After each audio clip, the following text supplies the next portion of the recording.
Assalamualaikum warahmatullahi wabarakatuh. Apa kabar sahabat semua? Perkenalkan, saya Siti Nikmah dari SD Negeri 018 Badan Jaya, Kecamatan Enok, Provinsi Riau. Di video kali ini saya akan menjelaskan tahap pembuatan video pembelajaran dan penggunaannya. Dalam pembuatan video yang baik, maka akan melalui 3 tahapan produksi, yaitu tahap praproduksi, tahap produksi, dan tahap pasca produksi. Yang pertama, tahap praproduksi. Langkah pertama adalah menyiapkan konsep yang akan disampaikan. Selanjutnya, menyiapkan naskah pembelajaran bagaimana tubuh mengolah makanan. Menyiapkan properti seperti HP, laptop, lampu, kain berwarna hijau, dan paket internet. Selanjutnya, lokasi atau ruangan studio mini. Tahapan kedua, tahapan produksi. Yang pertama, menuju ruangan dengan membawa semua properti.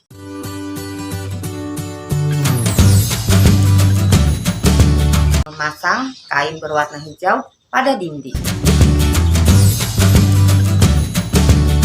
Memasang kamera pada tripod dan meletakkan di depan dinding yang telah dilapisi kain berwarna hijau.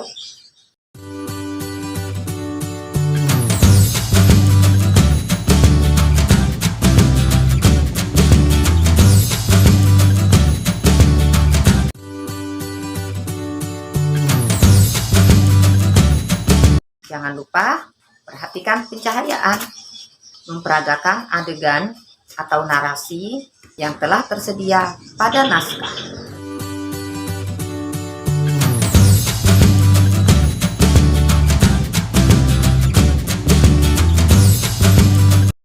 Selanjutnya, tahapan pasca produksi atau editing.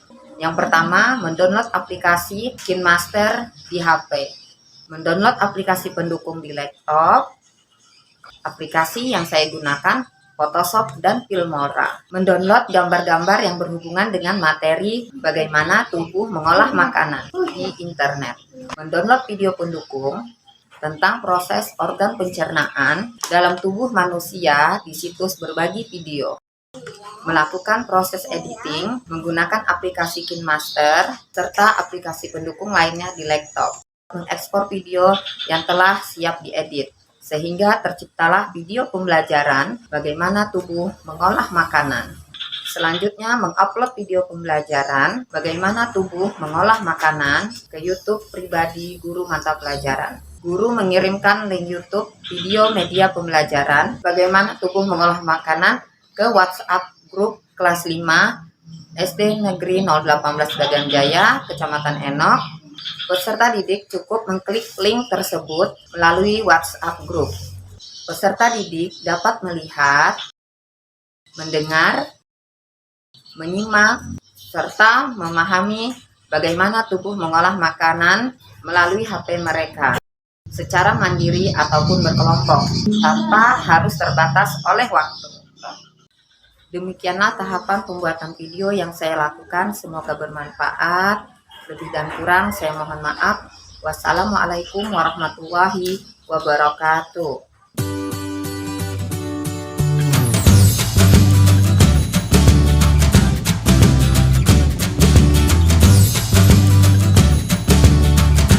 Assalamualaikum warahmatullahi wabarakatuh.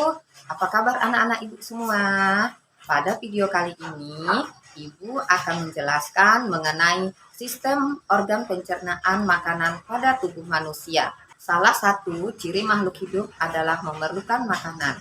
Makanan yang telah dimakan akan diuraikan dalam sistem pencernaan. Dengan begitu, maka makanan akan dapat menjadi sumber energi, komponen penyusun sel dan jaringan, serta nutrisi yang dibutuhkan oleh tubuh. Sistem pencernaan merupakan salah satu sistem kompleks yang terdapat dalam tubuh manusia. Organ pencernaan manusia meliputi mulut, kerongkongan, lambung, usus halus, usus besar, dan anus. Pada buku tematik kelas 5 SD tema 3, kita akan diajak untuk membuat poster sistem pencernaan manusia. Kali ini Ibu akan menjelaskan fungsi dari masing-masing organ dalam sistem pencernaan manusia. Simak yuk. Pertama, rongga mulut. Di dalam rongga mulut terdapat beberapa organ yang berperan dalam proses pencernaan, seperti gigi, lidah, dan kelenjar ludah. Gigi berfungsi untuk mengunyah makanan agar menjadi lebih halus dan lebih mudah dicerna oleh tubuh. Gigi memiliki bentuk yang berbeda-beda dan disesuaikan dengan fungsinya. Pertama, gigi seri, yaitu berbentuk pahat, berfungsi untuk memotong. Gigi taring, berbentuk pahat runcing yang berfungsi untuk mengoyak. Dan gigi geraham, permukaannya datar, berlekuk, berfungsi untuk menghaluskan. Organ selanjutnya yang ada di dalam rongga mulut adalah lidah, yang berfungsi mendorong makanan masuk ke dalam kerongkongan. Selain itu, lidah juga merupakan indera pengecap yang bisa merasakan berbagai macam rasa makanan, mulai manis, asin, pahit, hingga asam. Organ ketiga di rongga mulut adalah kelenjar ludah yang berfungsi untuk memproduksi saliva yang penting untuk membasahi makanan. Dengan begitu, makanan jadi mudah ditelan dan mengandung enzim yang membantu proses pencernaan awal. Berikutnya atau yang kedua yaitu kerongkongan yang disebut dengan esofagus. Kerongkongan atau yang sering disebut dengan esofagus merupakan saluran berbentuk tabung sepanjang 20 cm yang menjadi penghubung antara rongga mulut dengan lambung. Di saluran pencernaan ini tidak terjadi proses pencernaan apapun. Proses yang terjadi di kerongkongan hanyalah gerakan peristaltik, yakni gerakan meremas-remas yang dilakukan dinding kerongkongan untuk membuat makanan terdorong masuk dari mulut ke dalam lambung. Berikutnya atau yang ketiga, lambung. Lambung adalah bagian dari organ tubuh manusia yang paling elastis.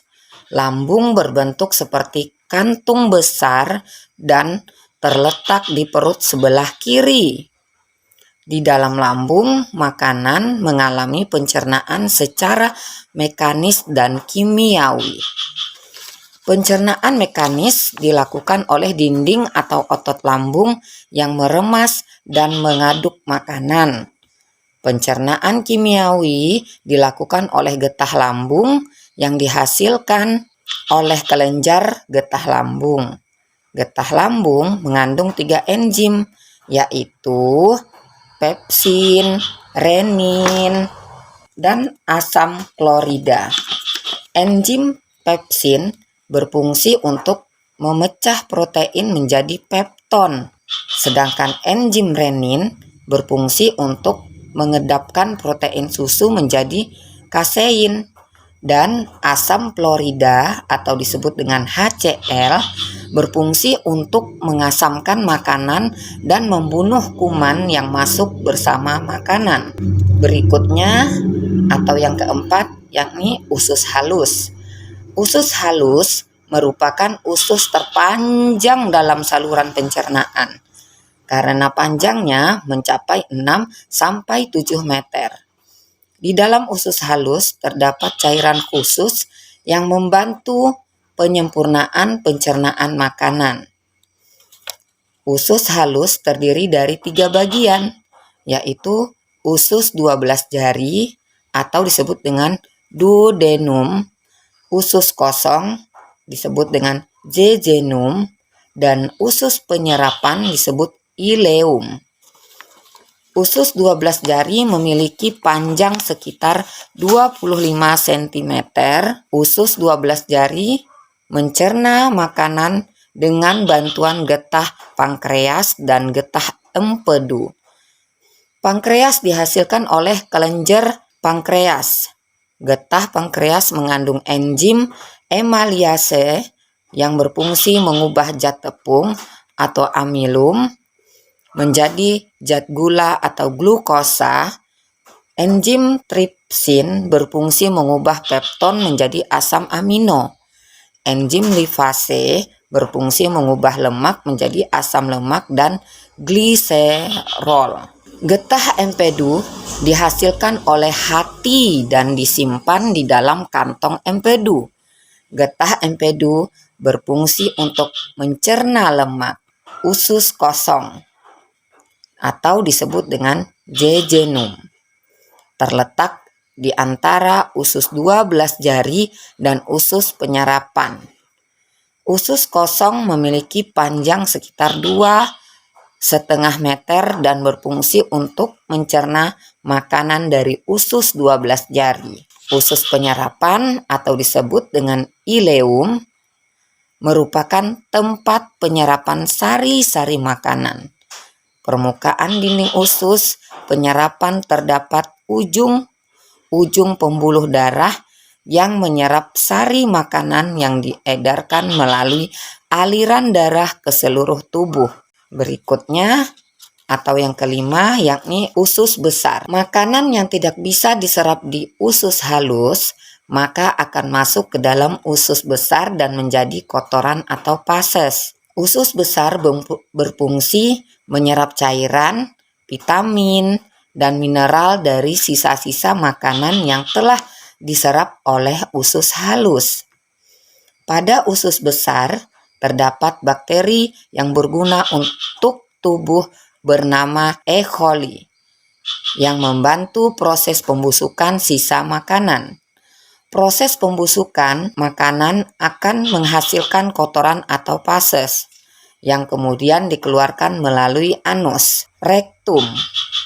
Fases yang sudah berbentuk dan terkumpul lewat usus besar selanjutnya akan masuk ke dalam rektum. Rektum adalah ujung muara dari usus besar yang berfungsi sebagai tempat penyimpanan sementara kotoran atau fases. Ketika rektum terisi penuh dengan kotoran atau fases, maka saraf akan mengirimkan respon ke otak yang menimbulkan rasa ingin buang air besar. Berikutnya atau yang keenam adalah anus. Anus adalah lubang di bawah pantat yang berfungsi sebagai lubang keluarnya fases dari dalam tubuh. Demikianlah anak-anak semua penjelasan dari Ibu mengenai sistem organ pencernaan makanan pada tubuh manusia. Semoga video ini dapat bermanfaat. Wassalamualaikum warahmatullahi wabarakatuh.